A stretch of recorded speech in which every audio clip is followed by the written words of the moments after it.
Olá, seja muito bem-vindo ao blog do Ney Lima. Essa semana o Supremo Tribunal Federal mudou o entendimento que tinha em relação às condenações de segundo grau. A partir de agora, penalmente, inclusive, a pessoa já pode ser presa nessas condenações em colegiado. Isso muda, evidentemente, na prática, uma série de situações judiciais no país. E para falar sobre isso, nós recebemos aqui no estúdio hoje o promotor de justiça Iron Miranda dos Anjos, ele que é representante do Ministério Público em Santa Cruz do Capibaribe. Doutor Iron, é um prazer recebê-lo aqui. Prazer todo meu, Ney. Estou à sua disposição para esclarecer as dúvidas que você venha a nos suscitar. O Ministério Público provocou e é um dos responsáveis por essa mudança de entendimento. Em que é que isso vai acarretar na prática, no âmbito processual hoje? Ney, eu gostaria de fazer um preâmbulo um breve histórico dessa questão, né? Na realidade, foi um julgamento do habeas corpus 126.292, em que se buscava conceder a anulação, melhor dizendo, de uma decisão do Tribunal do Estado de São Paulo, que determinou, após o resultado da apelação, a prisão do acusado, condenado a 5 anos e 4 meses, salvo engano, por crime de roubo duplamente qualificado, emprego de arma de fogo e concurso de pessoas, né?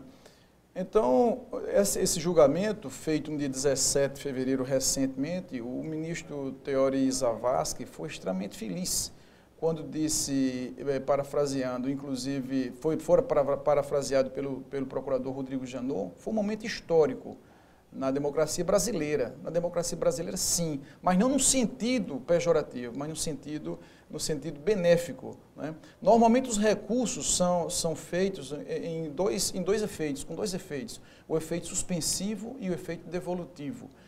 O efeito suspensivo exatamente, ele suspende a determinação ou o cumprimento efetivo da pena naquele momento, como acontece no primeiro grau. O juiz condena a pessoa, vamos botar 5 anos de reclusão, né? A pessoa recorre, nesse recurso é concedido efeito suspensivo, ou seja, aquela pena não é cumprida até que seja decidida pelo colegiado. Normalmente um tribunal de apelação ou, nos casos dos estados, os tribunais de justiça, né? E o efeito devolutivo, porque remete também ao Tribunal de Justiça, ao Tribunal de Apelação, o conhecimento do mérito daquela questão.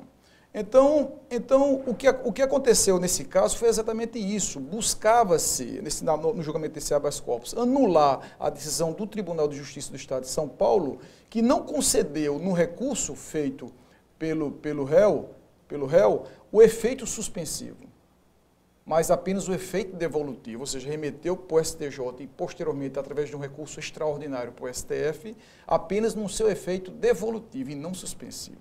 Ele queria a liberdade do cidadão lá, do sujeito que foi preso, né? O STF revogando uma decisão de 2009 que garantia que somente após esgotado o último recurso, no caso, um recurso extraordinário, se coubesse no STF, era que a pena poderia ser cumprida, a pena que foi determinada, por exemplo, pelo juiz lá do primeiro grau, né? Foi um julgamento do habeas corpus 84078 de 2009. Agora, essa celeuma hoje, que foi causada, pode causar uma repercussão hoje, e uma discussão hoje, Ney, mas antes de 2009 era assim. Antes de 2009 era assim. Então, licença, esse argumento, por exemplo, que se tem hoje, de que essa decisão de agora pode resultar numa lotação maior de presídios, em mais pessoas presas, que o Estado não teria condições para isso, não faz sentido? Não faz sentido em absoluto, porque até 2009 a decisão era essa. Até 2009 havia o cumprimento ou a execução provisória de penas. É tanto que fazia a guia de recolhimento, que é um documento, um termo que se faz após a expedição da sentença, após a definição da sentença, a publicação da sentença, havia a expedição de uma guia de cumprimento de pena, uma guia de recolhimento provisória, onde o preso passaria a cumprir a pena, independente dos recursos. Até 2009, olha que a nossa Constituição, o artigo 5º, inciso 57, que trata da presunção da inocência, onde diz que todo preso só será considerado culpado, todo condenado só será considerado culpado após o trânsito em julgado da sentença, é de 1988. Até 2009 acontecia isso, como vai acontecer agora. Ou seja, a partir do julgamento por um órgão colegiado, Tribunal de Apelação ou Tribunal de Justiça, a pena já poderá ser cumprida. Já poderá ser cumprida. Vale salientar, Ney, como argumento também, que a questão de mérito, no que diz respeito aos fatos e às provas dos autos, são exauridas no juízo de segundo grau. No recurso especial junto ao STJ e no recurso extraordinário manejado junto ao STF, não se discute matéria de mérito probatória.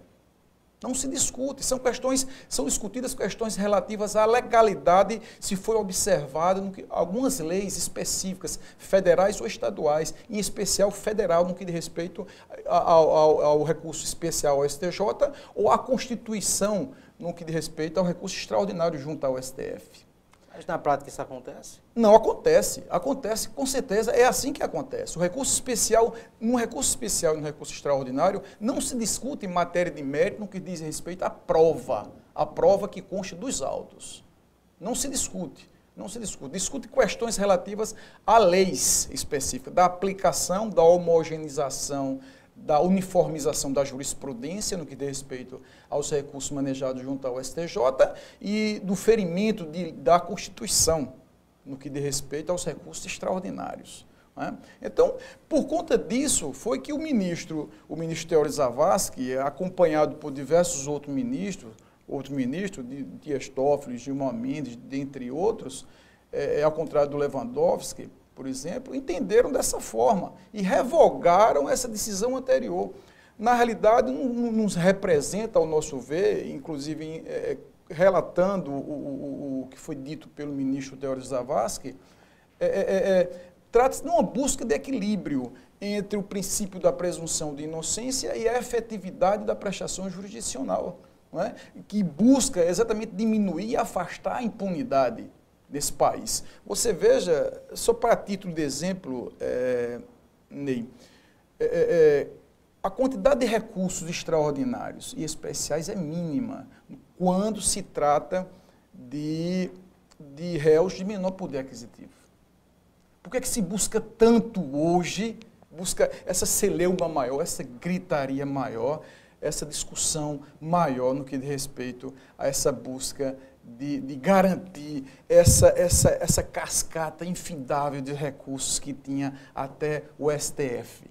Então, essa ideia de que no Brasil o pobre vai para a cadeia, ela pode ser fortalecida ou terminou sendo fortalecida nos últimos anos por essa capacidade da classe média e alta de entrar com recursos. Exatamente, não há a menor dúvida. Agora, a doutor, classe média e alta tem recursos, dispõe de recursos para contratar bons escritórios de advocacia para utilizando-se da lei efetivamente, da lei processual brasileira, e até o STF utilizando de uma infinidade, de uma cascata enorme de recursos protelatórios. Deixa eu insistir um pouquinho nesse argumento que hoje é lançado em relação à superlotação de presídios e o agravamento que pode ocorrer com essa mudança de entendimento.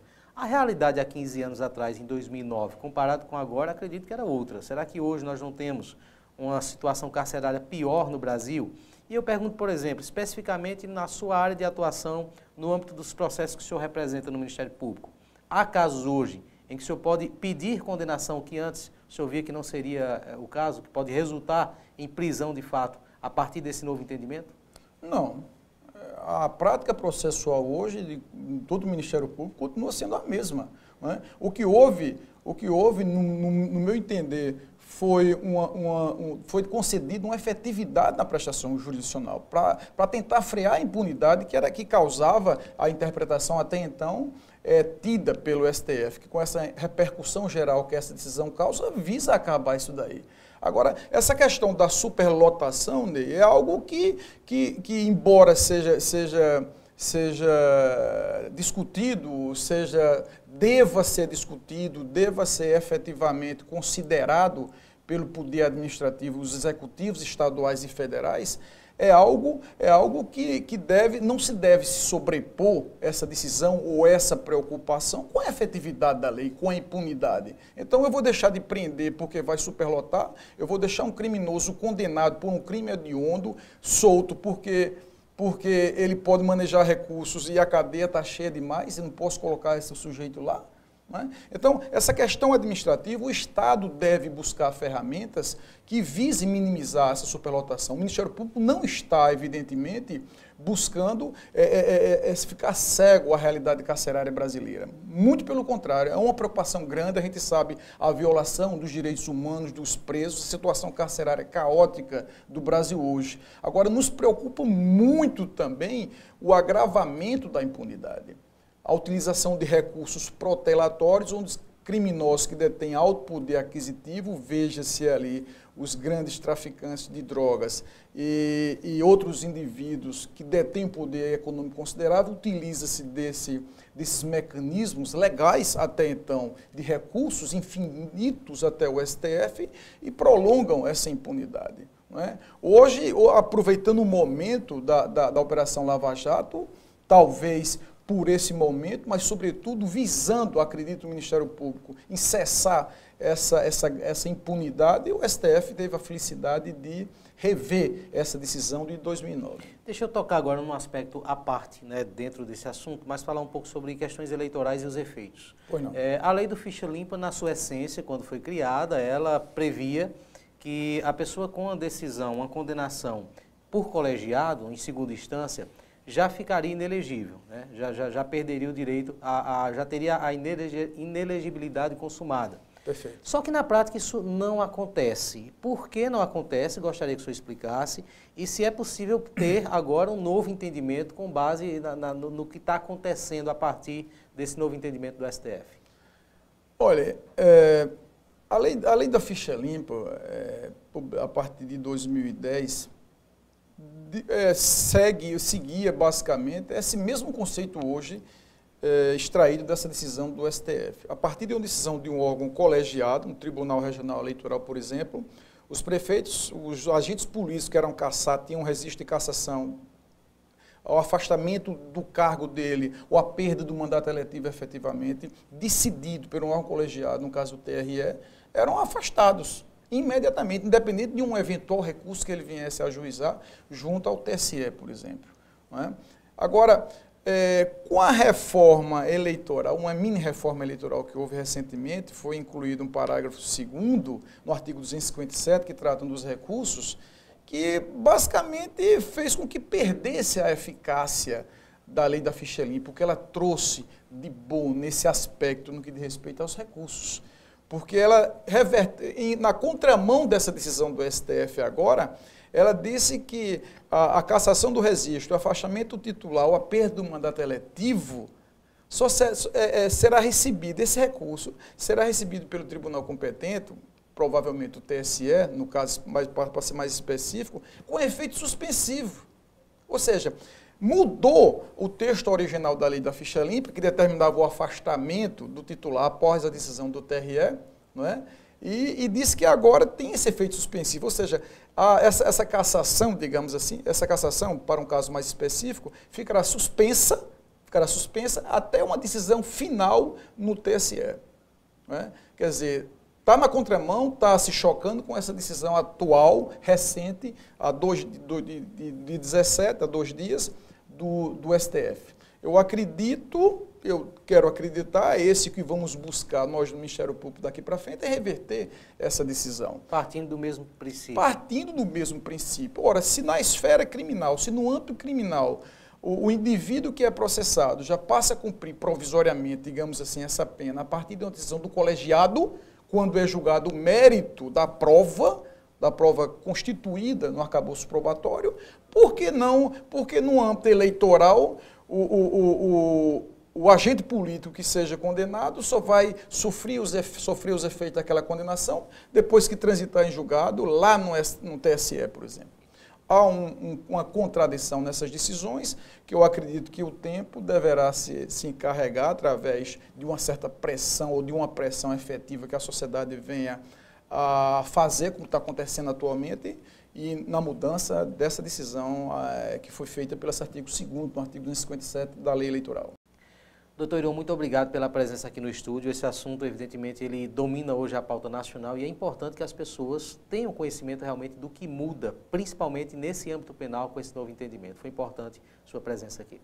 Agradeço, Ney, a oportunidade de esclarecimento. A sociedade, com certeza, foi muito beneficiada com essa decisão, que visa, principalmente, como eu procurei frisar inicialmente, a diminuição da impunidade, que graça nesse país, e acredito o Ministério Público, que a partir dessa nova interpretação, dessa decisão do STF, essa questão deva ser diminuída, deve ser mitigada pelo Poder Executivo e, consequentemente, um maior beneficiário será a sociedade.